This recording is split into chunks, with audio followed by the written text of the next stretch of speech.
boldly. We are not ashamed of the good news of Jesus Christ, for it is the power of God to salvation.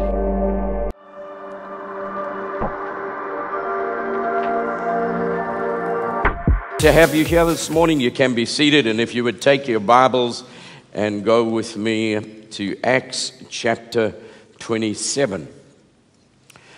Over these past few weeks, we've been speaking about, are you storm ready? And being ready in a storm is something that we're not always prepared for.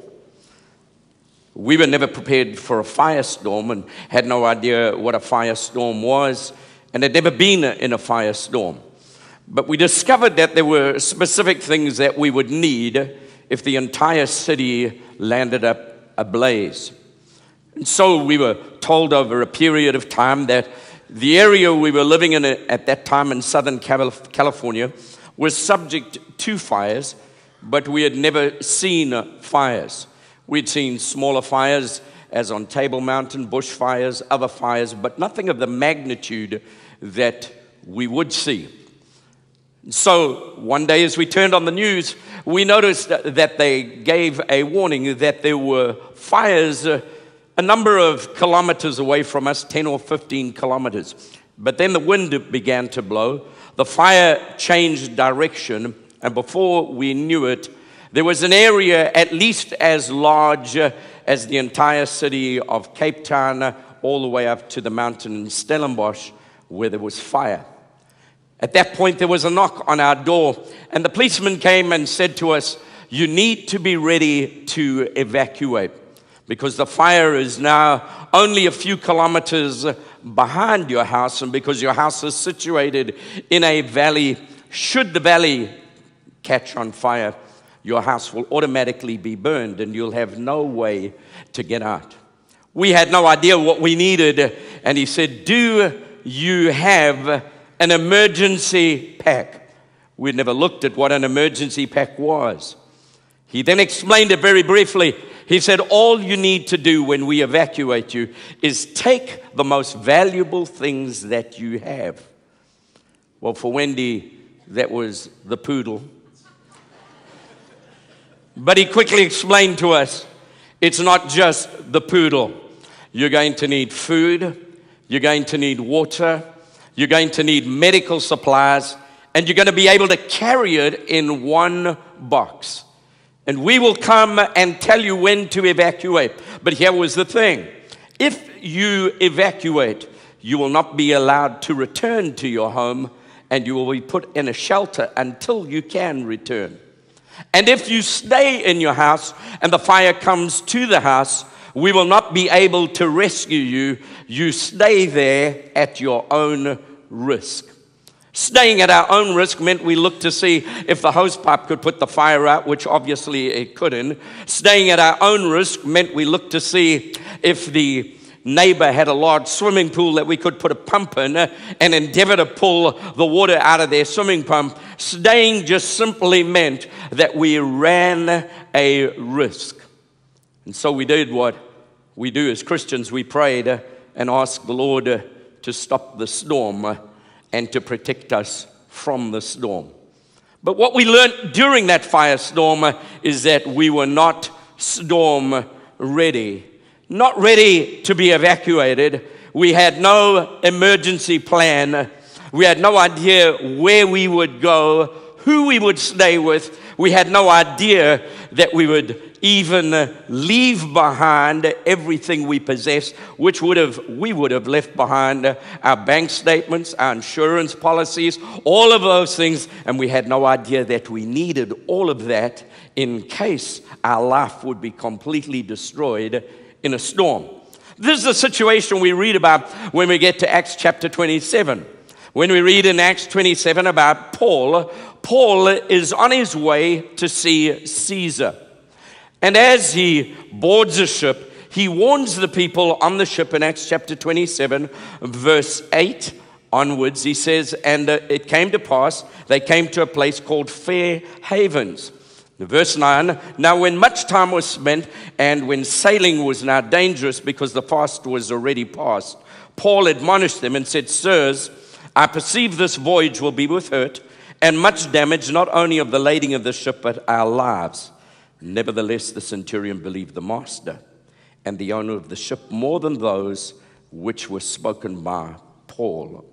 Notice verse 13, and when the south wind blew softly, supposing they obtained their purpose, they began to sail to Crete. Then it goes down to verse 14, but not long after that, there arose a tempestuous wind, and the ship was caught. Verse 18, and being exceedingly thrown about or tossed with the tempest, the next day they lightened the ship. Verse 20, and when neither sun nor stars in many days appeared, and no small tempest lay on us, all hope that we should be saved was taken away. Then go, if you would, to chapter 28, verse 4. And when the barbarians saw the venomous beast hanging on his hand, they said,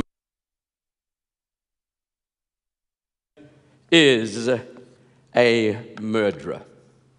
Here's Paul, and he speaks to the masters of the ship, and he says to them, we are past the feast. By that he meant the Feast of Tabernacles have been concluded, which we're heading to now in September. So we believe that the storm was late September, early October. Paul is on a Roman vessel that has been traveling from Egypt to Rome. It is a grain vessel loaded with grain. Obviously, for the masters of the ship, it represented wealth. It represented prosperity. It was their trade. They also know and are aware that the time for sailing is not good. Paul, as a prisoner on the ship, has informed both the owners and the pilot, together with the centurion, who is the guard who is over all the prisoners on the ship, that this is not a good time to sail. But the Bible tells me that the centurion, or the prison guard, believed the owners and the pilot more than he believed Paul. Now, we might say to ourselves, well, why would they believe a preacher? But in actual fact, by this time, Paul had already been shipwrecked 3 times. He'd already been swimming in the sea for a number of days. He knew this ocean. He'd made numerous trips on this ocean. From a point of wisdom, he was speaking to them and saying, I know this time of the year. I know the season. I understand that we're heading into a storm. But regardless of his wisdom, they still decided to head into a storm. It may be like that in your life, where you really have no control of the circumstance. Someone else has made a decision for you. You're working for an employer who's made a decision and you know it's not wise. You're working in a government department and they've made a decision and you know it's not wise. You're in a family where you've spoken to them and they've made a decision and it's not wise. And you can see there is a storm, and the challenge with the storm is when they get into trouble, they're going to drag you into their mess. And many times in life, the mess isn't our mess, but it's somebody else's mess. But we have no option because we're working in that business where they make bad decisions. We're living in the country where they make bad decisions. We're living in the neighborhood that was drug-free, but now is run by drug lords. We're living in a family situation or a financial situation that we never expected, but we're in it. And even though we have given words of counsel and words of wisdom, they've been ignored. It's interesting that the Bible tells me when they left and began to sail, you will see that it says a south wind blew softly. In other words, when the decision was made, it was favorable. When you decided to go and work in that business, it was favorable. When you decided to live in the neighborhood, it was favorable. When you decided to marry that woman and that man, it was favorable. When you decided to come and join a particular church, it was favorable. When you went to that home cell, it was favorable. When you first visited the doctor, it was favorable. It was a gentle wind. Everything felt great. But it says, but not long after, a tempestuous wind arose. You see, the wind that was blowing when they left Fair Havens was a south wind. But the Euroclydon was a northeast wind. That meant the wind began to blow in the completely opposite direction. The wind that was supposed to take them to the place of prosperity and safety altered, and in actual fact, they were driven out into the middle of the ocean towards Malta, driven back towards the African coast. Instead of being driven up to the Mediterranean coast towards Rome, they were driven back down towards the African coast in the complete opposite direction. And so many times in life, when we make a decision, everything looks favorable, but circumstances change, and before they get better, they appear to get worse. But one thing I know about every storm, which we've discussed, is that Jesus is in every storm. Whether he's walking on the water, or sleeping in the boat, or going to the other side, he's in every storm. If he's sleeping in the boat, it means it's not serious. If he's going to the other side, it means we're going to make it. And if he's walking in it, it means that it is sustainable and you can be sustained in it. Therefore, the Bible says, fear not, I am with you. Don't let your heart be troubled. But storms in life are inevitable, just as they are in nature. We understand that if in Cape Town we didn't have storms, our dams wouldn't be filled with water. The pollution in our city wouldn't disappear. Our farmers wouldn't be able to farm. We would have no drinking water. We would be at a place of standstill. And we recognize as Cape Townians that when the storms come, some are really bad and we're prepared. But generally, even in a mild storm, we're not particularly concerned because we know that after the storm, it will shine again like it is today, 2 days later after a vicious storm. And we're all still here, none of us drowned. The purpose of the ship, however, is to get you through the storm. So Paul is here, he's on board this boat. The Bible says a tempestuous storm begins to fall upon them. And in the middle of the storm, God begins to speak. God is never silent in any storm of life. God is never silent. Normally, if you haven't heard from him for a while, you will hear from him in your storm. Normally, if you haven't heard him speak, you'll hear him speak. They had just completed the Feast of Tabernacles. Now they went on a long fast in the ship. The Bible says after long abstinence of food, God begins to speak to Paul, and he gives him a number of instructions, and this is what he says in verse 34. Fear not, Paul, you must be brought before Caesar. God has given you all that sail with you. Verse 25, be of good cheer. Firstly, he says, fear not. Verse 25, be of good cheer. Then thirdly, he says, believe God, it'll be as it was told you before the storm. Then he goes on to say that after that, God begins to speak to him and say to him, you're going to lose the ship. In verse 40, he says, take up the anchors.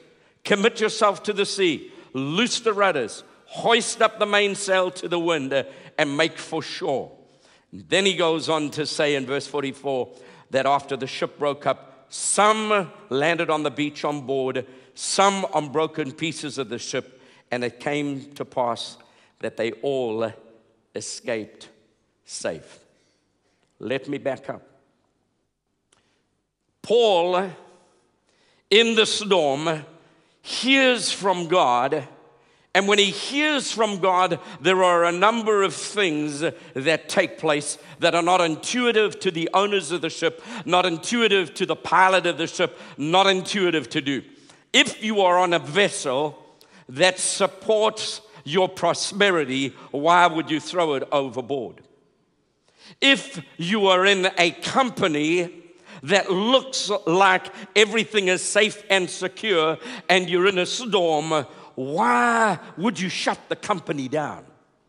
If you are in a job that you've been in for years, why would you move out and go to another job?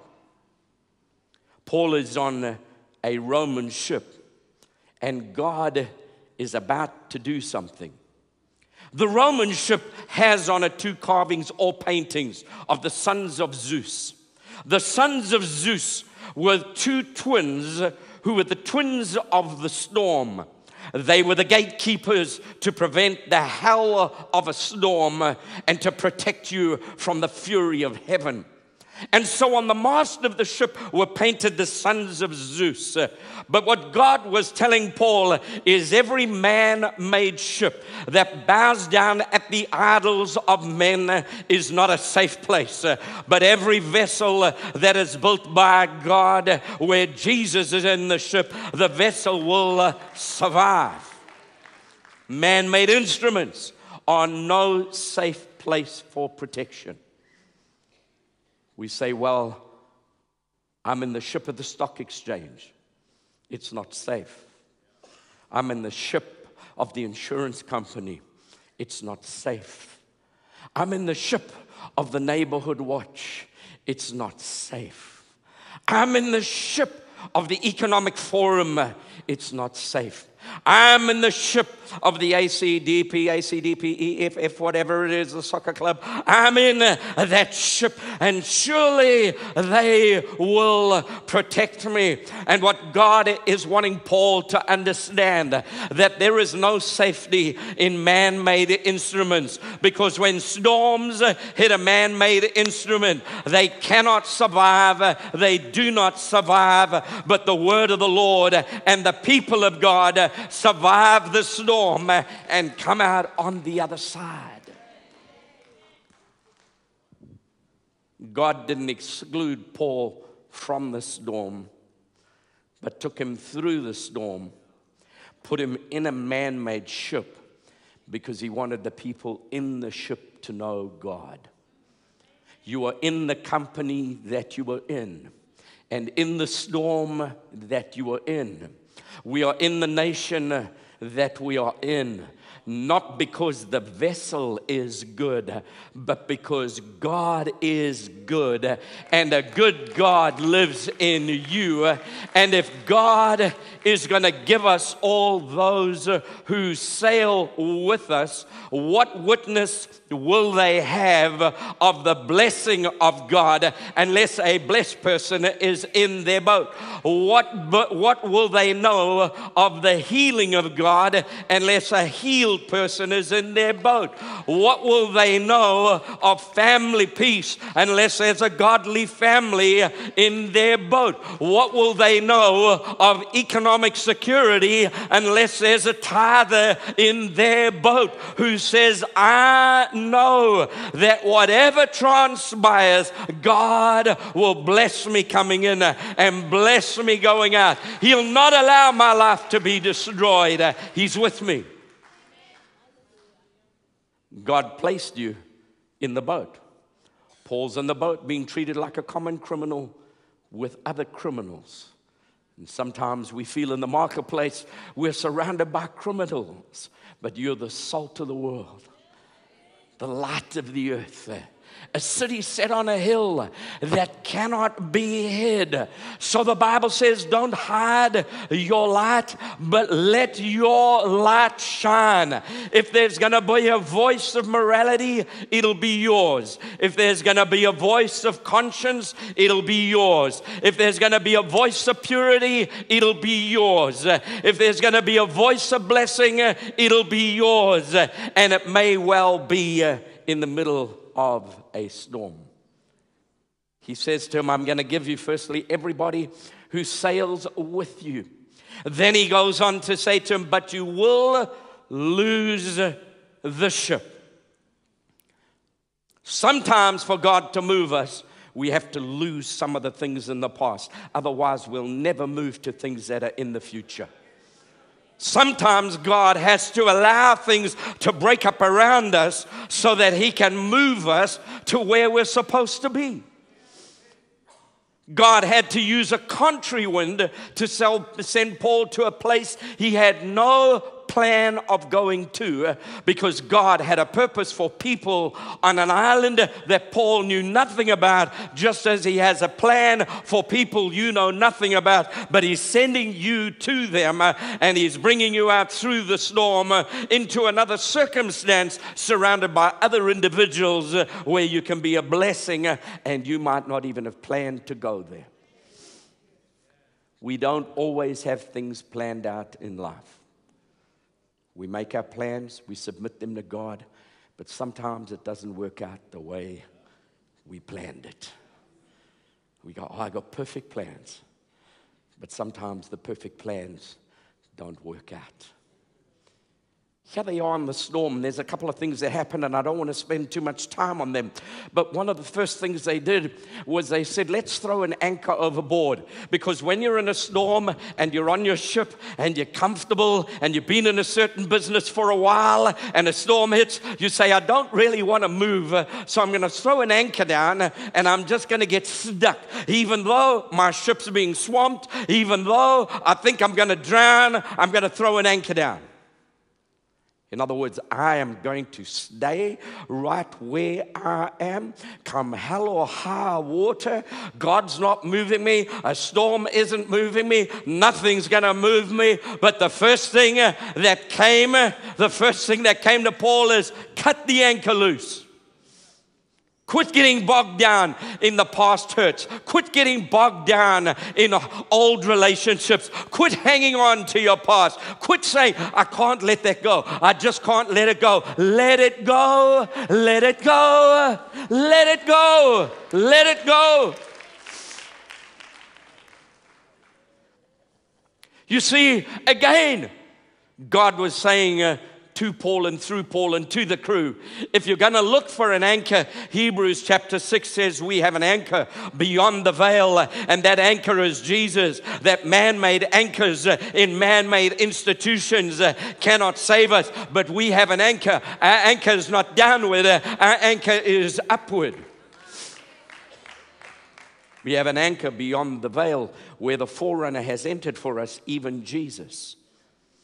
Jesus already went through the storm and became an anchor of the veil, beyond the veil.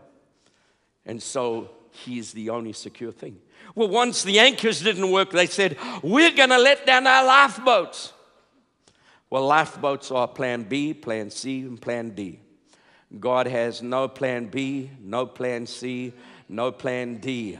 He only has a word that he gave you, and as long as you stay in the word he gave you. So what Paul said is, you're trying to save yourself with your own lifeboat. Meanwhile, your ship is sinking. What makes you think your canoe will float?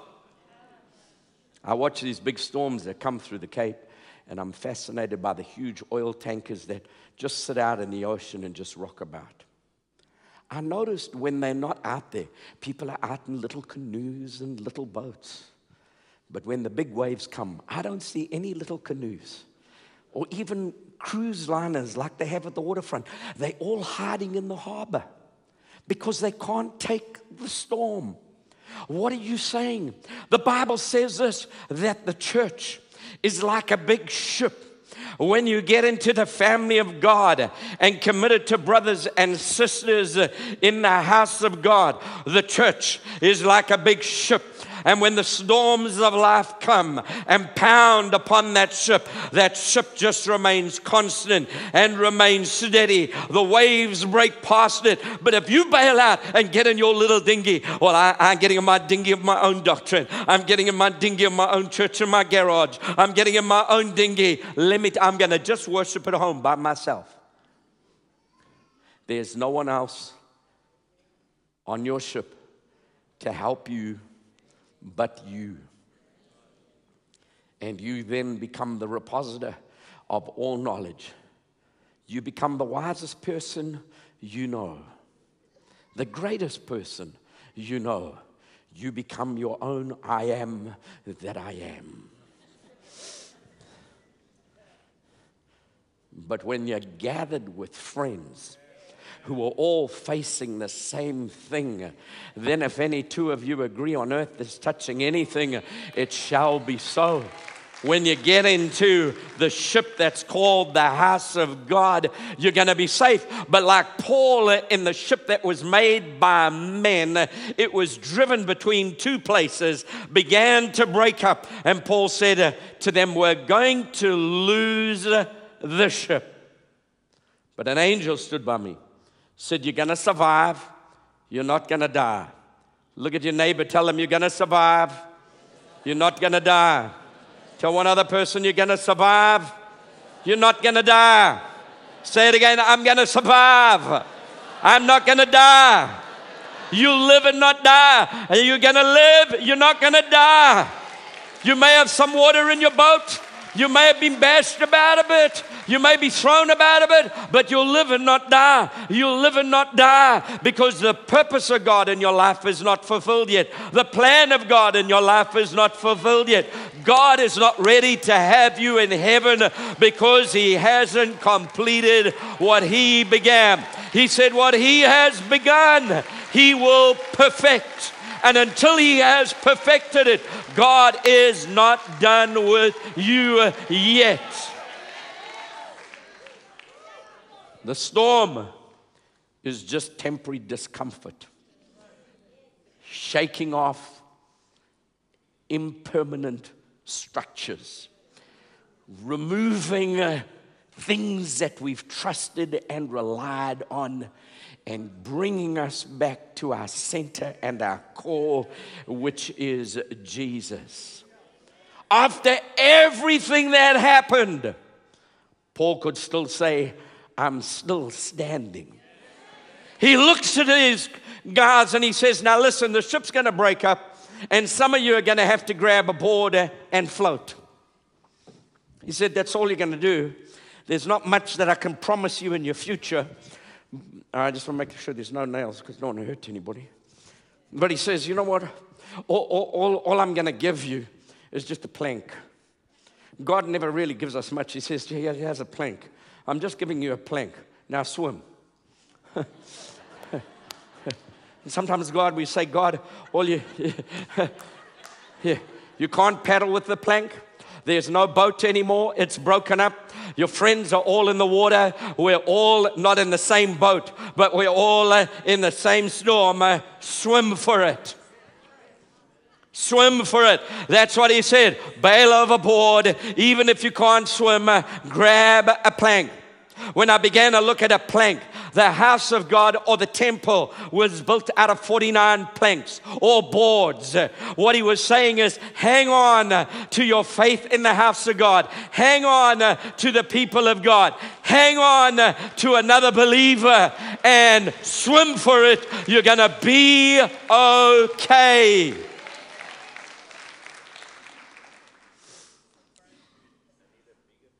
You need a bigger plank.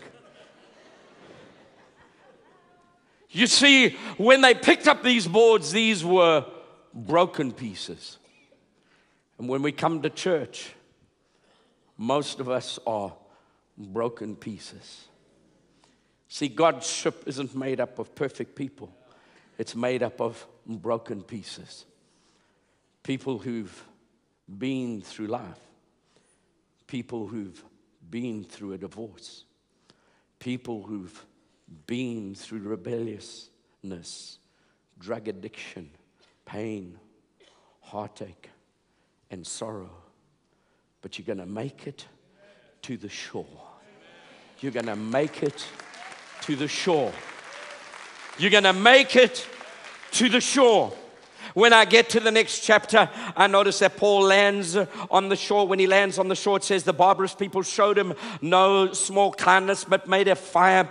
And when they made a fire, a serpent jumped out of the fire, wrapped itself, the original language says, wraps itself around Paul's arm, attached itself, and bit him venomously. And the people said, surely this man ought to die. He's going to swell up and die. I got a snake on the screen. Oh my. I would imagine that once you get out of the storm and you're on the shore, you would be going, you're soaking wet. You've been thrown around for who knows how many days in the ocean. You've thrown everything overboard.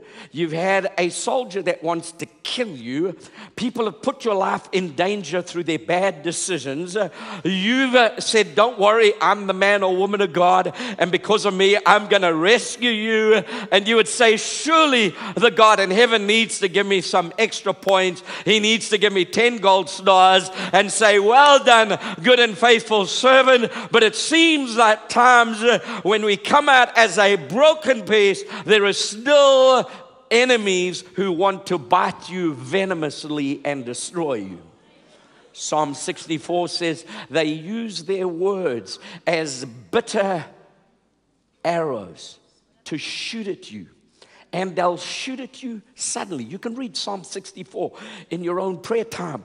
It says they hide in darkness and hide in secret places and wait for you. And then suddenly and unexpectedly, they shoot at you without fear. Their tongue is like a sword, and they bend their bows to shoot their arrows, even bitter words. And so here these people are saying, you see, Paul's a murderer. We know he's a murderer. This is the guy that killed the Christians. This is the guy that stood by while Stephen was being stoned. This is the guy that put people to death. This guy deserves to die. When he doesn't die, they said, oh, he must be a god. You see, people are going to make excuses for your success, but they don't want to give God the glory. And Paul says, I'm not a God, but there is a God who heals the sick, and that's why he brought me to this island. You see, when you get out of a storm, it doesn't mean that the attack of the enemy is over, but when the serpent bites him, the perception of the people is he's going to swell up and die. And there are many people who are waiting for you to swell up and die, but in actual fact, God told you in the storm, you're going to live. And now that you're out of the storm, they're ready to bring back your past. They're ready to say you arrived as a broken board. You arrived without any wealth. You arrived as a prisoner. But that's not what God says. He said, you've arrived as being justified. You've arrived as being redeemed. You've arrived as being washed in the blood. You've arrived, and I remember no more. Paul, you're not a murderer. I've already acquitted you, and no man can take your life unless you lay it down. I love what Paul did. The Bible says he took the snake and he shook it off. He shook it off. He shook it off. He shook it off. Some of you look at me like you've never been shaken. I know today you may go to jail if your mother shakes you. But they go, listen to me. Those were the old school mothers. And you listened because your head was bobbing backwards and forwards. Your eyeballs were bouncing in your head. You lost orientation. And I'm not telling you to do this, but you were just like, whatever you say, to do it. If you hit a bump in the road, Your vision gets blurred. Everything gets lost. For a split second in time, what Paul did was he grabbed a hold of the enemy and he shook it off. There are those of you in this building today who need to shake off the opinions of men. Shake off the bondage of your past. Shake off the lies of the enemy. Shake off what the devil is condemning you with. Shake off what he's tormenting your mind with. Shake it off. Just shake it off. Just shake it off. Just shake it off. Just shake it off. Just shake it off. And if you can't give yourself a good shake, then you can ask your neighbor and just say to him, give me a good shake, because I need to get some stuff off of me. I need to get some stuff off of me. That's why when we come to church, that's why when we come to church and we worship and we praise, we're shaking off whatever came against us in the week. When we're in financial bondage and we give to the Lord, we're shaking off the lie that there's poverty coming into my life. I'm saying, oh, no, I'm just going to shake it off. When people say things and put it up on Facebook, Twitter, Instagram, and all those other things, and we go, I'm just going to respond with something good. I'm not even going to dignify it with a response or an excuse. It's not me. You just shake it off because you don't allow your deterrers to determine your future. You don't allow your distractors to distract you. God's plan and purpose is for you to be able to shake off every attack, not swell up. You know what they're saying about me, Pastor? It's terrible. They said I'd never be healed. I said, I'll never get another job. Oh, come on. Let God burst your bubble. Shake it off. Get it off. Remove it. God is greater. Stand with me this morning. Stand with me this morning. Stand with me this morning. You know, honey, while you were preaching, the Lord put in my heart that the Apostle Paul shook that snake off his hand. And then he went into the house of Publius, who was the governor of the island. And God used the very place that he was attacked, to bring healing and deliverance to an entire island. Let me tell you this morning, the very place that you've been attacked, the very place the devil has lied to you, the very place he's maligned you, God's going to use that hand to bring supernatural deliverance to thousands of people through you.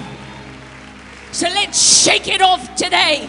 Shake off that lie. Shake off that deception.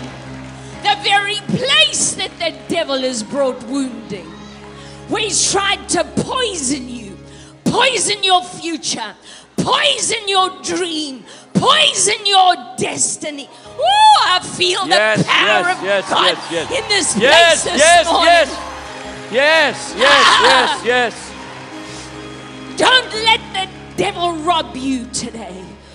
The very place that he's attacked you in sickness in your body, where he's attacked your business, where he's attacked your children, where he's attacked the vision and the dream that God has given for your life.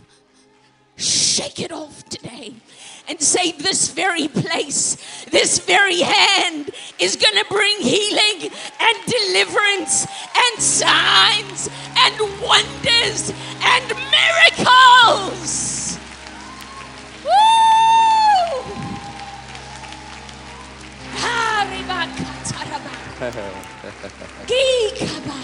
Hallelujah. Thank you, Jesus. Thank you, Jesus. Thank you, Jesus. Father, the hand that the devil said was cursed became the hand of blessing. Yes. The hand that the devil said was poisoned became the hand of healing. So the place where the waters have been poisoned become the place of springs, become the place of blessing, become the place of sweet water. We declare today that every bitter place is made sweet, that every place of torment is made a place of tranquility, that every place where there has been a storm, we'll find Jesus in that storm. Oh, in Jesus' name, hallelujah, hallelujah. You see, hallelujah, when you've come through a storm, hallelujah. when you've come through a storm, you might have come and landed on land with broken pieces. God uses the broken places of our lives. Sometimes we want to be fixed and we want to arrive, but God doesn't use perfect people. He uses available people. He uses those of us who've been broken by the storms of life, because when you come through that storm, oh, hungry, dirty, weak, suffering, abused and maligned. But when your feet stand, he brought everybody that came with him, and he stood. His faith shook that thing off. You've come through the storm. Now shake it off. That faith in you has brought you to a new level. Shake it off today. Don't live looking back. Pastor Nev said we can't live looking back. Throw that anchor. It takes just as much faith to look forward as it does to let that thing go. We're looking forward. Your faith is at a new level today. Oh, hallelujah. Hallelujah. Hallelujah. Thank you, Jesus. Hallelujah.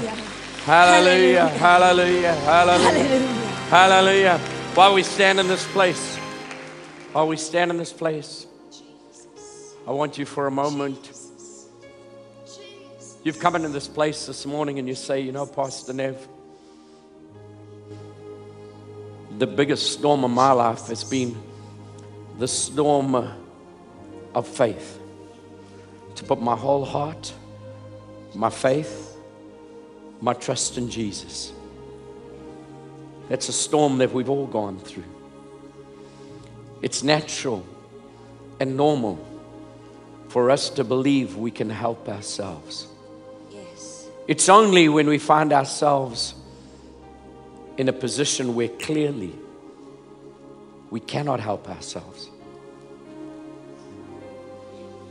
In a place where we know there are no answers, that we begin to look beyond ourselves and say, if there's a God in heaven, then I need help. If there's a God in heaven, I need salvation. There's a God in heaven, I need a miracle. Sadly, human nature positions us there.